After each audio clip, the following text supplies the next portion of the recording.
Titanic ఘటన చరిత్రలో జరిగిన ఒక విషాద సంఘటన.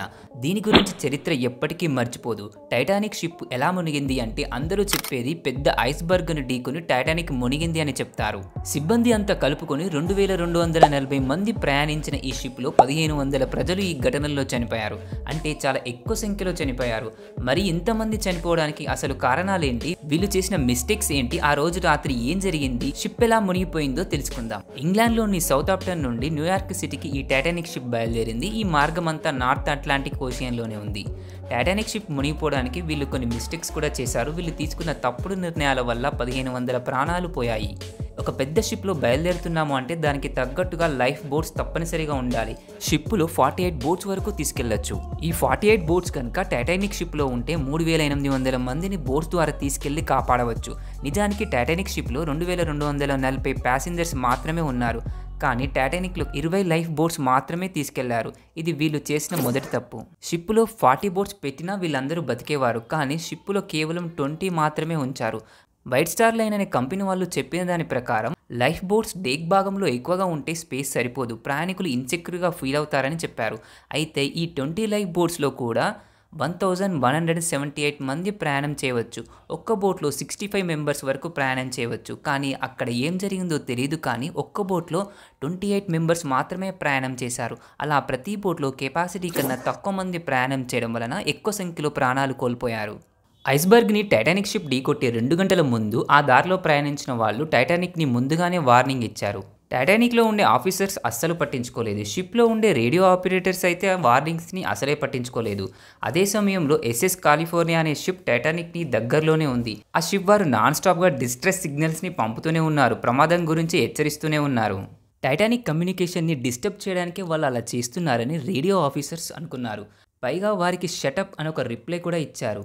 టైటానిక్ ఐస్బర్గ్ని ఢీకొన్న తర్వాత ఆకాశంలోకి టపాసులు పేల్చడం ద్వారా దగ్గరలో ఉన్న షిప్కి సిగ్నల్ పంపారు. ఆ టైంలో ఎస్ఎస్ కాలిఫోర్నియా రేడియో ఆపరేటర్ నిద్రపోయాడు. ఎస్ఎస్ కాలిఫోర్నియా షిప్ వాళ్ళు ఆకాశంలో ఉన్న ఫైర్ని చూశారు. కానీ అక్కడ వాళ్ళు సెలబ్రేట్ చేసుకుంటున్నారని అనుకున్నారు.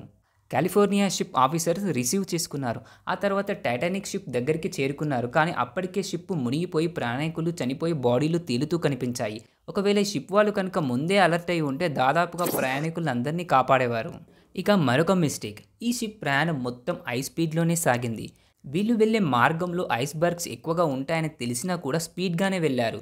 ఏమాత్రం తక్కువ స్పీడ్తో వెళ్ళినా ప్రమాదాన్ని ముందుగా తెలుసుకోవచ్చు. మెల్లిగా కనుక వెళ్ళుంటే ఆ గ్యాప్లో షిప్ని టర్న్ చేయవచ్చు.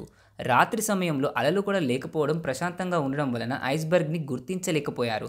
ఒకవేళ అలలు గనక ఉంటే ఆ ఐస్బర్గ్ ఢీకొని అలలు ఎగిసిపడేవి. దాని ద్వారా ఐస్బర్గ్ని గుర్తించేవారు. టైటానిక్ షిప్ని చాలా స్పీడ్గా తీసుకెళ్లి అంతకుముందున్న రికార్డులను బ్రేక్ చేయాలని అనుకున్నారు. వీళ్ళు వెళ్లే మార్గంలో ఐస్బర్గులు ఉంటాయని తెలుసు.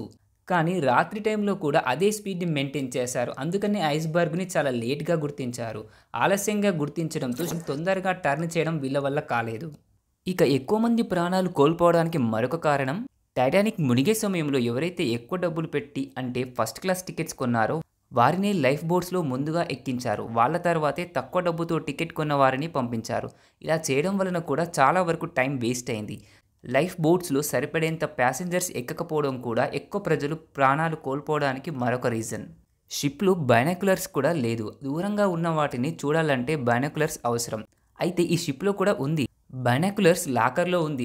ఆ లాకర్కి డెబిట్ ప్లేయర్ అనే ఆఫీసర్ వద్ద ఉంది. కానీ ఇతని ఈ షిప్లో కాకుండా వేరే షిప్కి పంపడం వలన కీ అతని వద్ద ఉంది. కీ ఇవ్వడం మర్చిపోయాడు. దీంతో బైనాక్యులర్స్ లేకపోవడంతో ఐస్బర్గ్ ఎవరికీ కనబడలేదు. టైటానిక్ షిప్ని తయారు చేసిన వాళ్ళు ఈ షిప్ మునిగిపోవడానికి దాదాపు 10 గంటల సమయం పడుతుంది అని చెప్పారు. కానీ ఈ టైటానిక్ షిప్ కేవలం 2.5 గంటల్లోనే మునిగిపోయింది. షిప్ ఇంజనీర్స్ అసలు ఈ షిప్ని ఒక్కసారి కూడా టెస్ట్ చేయకుండా డైరెక్ట్గా సముద్రంలోకి దింపారు. షిప్ తయారు చేసిన ఇంజనీర్స్ టైటానిక్ అస్సలు మునిగిపోదు అని అనుకున్నారు. వాళ్ళు చేసిన కన్స్ట్రక్షన్ ఆధారంగానే ఇంజనీర్స్ అలా భావించారు. ఐస్బర్గ్ని ఢీకొనే కొన్ని నిమిషాల ముందు ఈ ఆర్డర్ కెప్టెన్ ఇచ్చాడా లేదా అన్నది ఇప్పటికీ ఒక మిస్టరీనే. అది ఏంటంటే ఐస్బర్గ్ని ఢీకొట్టకుండా ఉండడానికి మెయిన్ ప్రొపెల్లర్ ఆఫ్ చేసి రివర్స్ ప్రొపెల్లర్ని ఆన్ చేయడం. దీనికి బదులు మెయిన్ ప్రొపెల్లర్ ద్వారా షిప్ని టర్న్ చేసి ఉంటే ఐస్బర్గ్ని ఢీకొట్టేది కాదు. ఎలా అంటే హెవీ వెహికల్స్ లెఫ్ట్ టర్న్ అయ్యేటప్పుడు ముందు బాడీ రైట్కి టర్న్ అవుతుంది. సేమ్ ఇలాగే టైటానిక్ షిప్లో వెనకాల ఉన్న మెయిన్ ప్రొపెల్లర్ని ఆఫ్ చేయకుండా వేగంగా టర్న్ చేసి ఉంటే షిప్ ముందు భాగం టర్న్ అయ్యి ఐస్బర్గ్ని ఢీకొనేది కాదు. కానీ వాళ్ళు మెయిన్ ప్రొపెల్లర్‌ని ఆఫ్ చేసి షిప్ రివర్స్ ప్రొపెల్లర్‌ని ఆన్ చేద్దామని అనుకున్నారు. దీంతో ఎక్కడ స్పీడ్ తగ్గకుండా ఐస్‌బర్గ్‌ని తాకింది.